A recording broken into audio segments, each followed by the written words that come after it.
Singing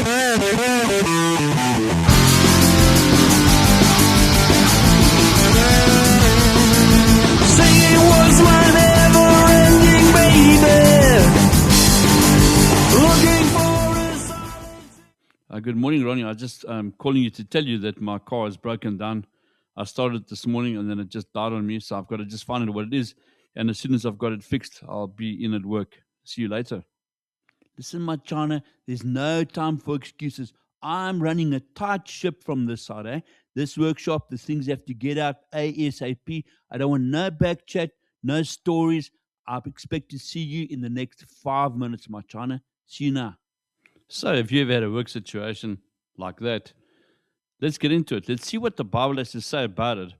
I know a lot of us think it's something that it actually isn't. And I was very surprised to do my homework on this one and found out how we should handle bosses that treat you like this. So let's get into it. So as we've just asked, have you ever worked for a toxic boss like this? Well, it can be quite annoying.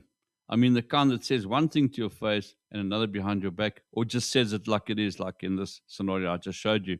The kind who takes credit on your work or throws blame your way when something doesn't go well.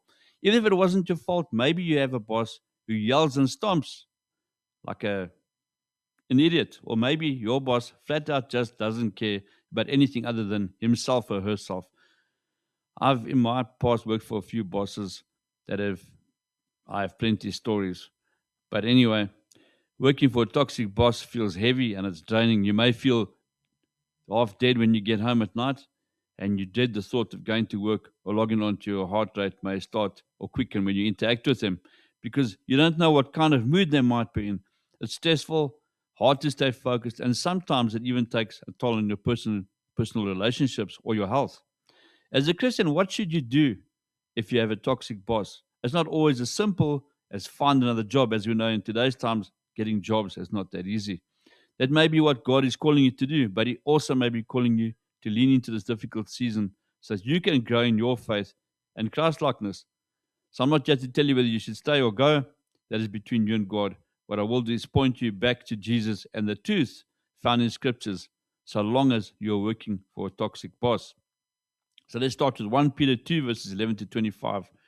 I encourage you to read the entirety of these verses, but I'll highlight only a few. Right out of the gate, in verses 11 to 12, Peter gives us a tall order. Dear friends, I urge you, as foreigners and exiles, to abstain from sinful desires, which wage war against your soul. Live such good lives among the pagans that, though they accuse you of doing wrong, they may see your good deeds and glorify God on that day He visits us. So I love how Peter reminds us that we are foreigners here. You may live in wherever, but wherever that is, it's not your home when you belong to the kingdom of God. As citizens of a different land, we play by a set of different rules, one of which is to abstain from sinful desires. What might look like you may have the desire to punch your boss in the face, which I have wanted to before. Thankfully, most of us can hold ourselves back.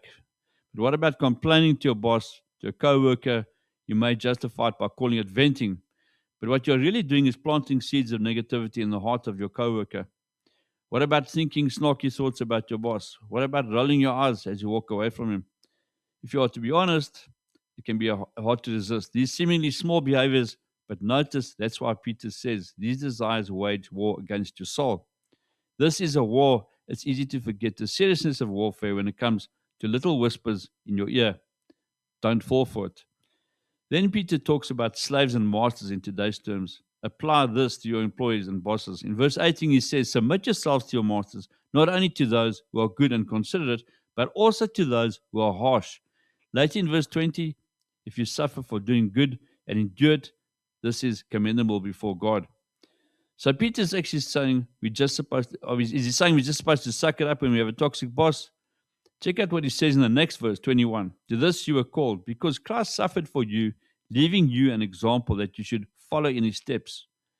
But you don't know my boss. How am I supposed to do that? The answer comes in verse 23, speaking of Jesus' example of suffering on the cross for us without retaliation. Peter says he entrusted himself to him who judges justly.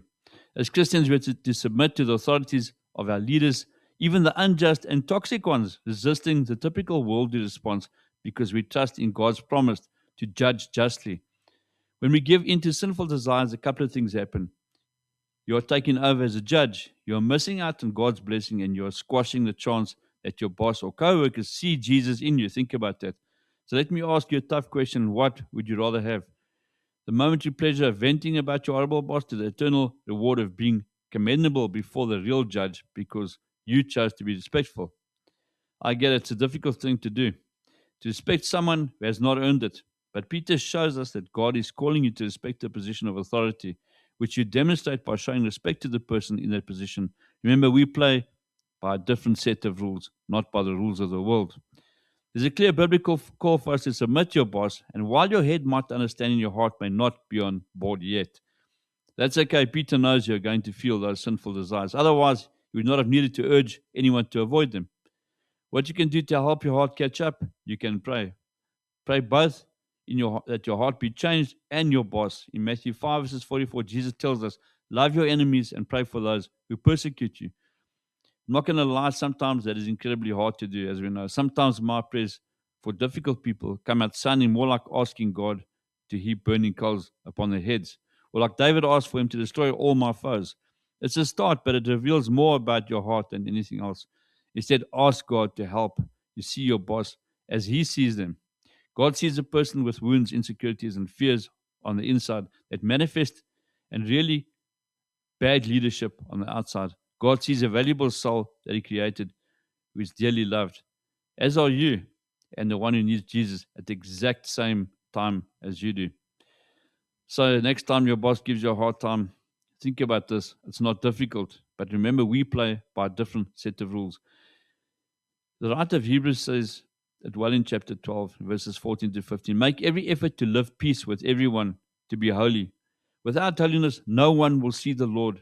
See to it that no one falls short of the grace of God, and that no bitter root grows up to the cause trouble and defile many. Remember, this is war. We have a very real enemy who wants your boss to dismiss out on the grace of God. Because of you, don't fall for it. You could be the one making a difference.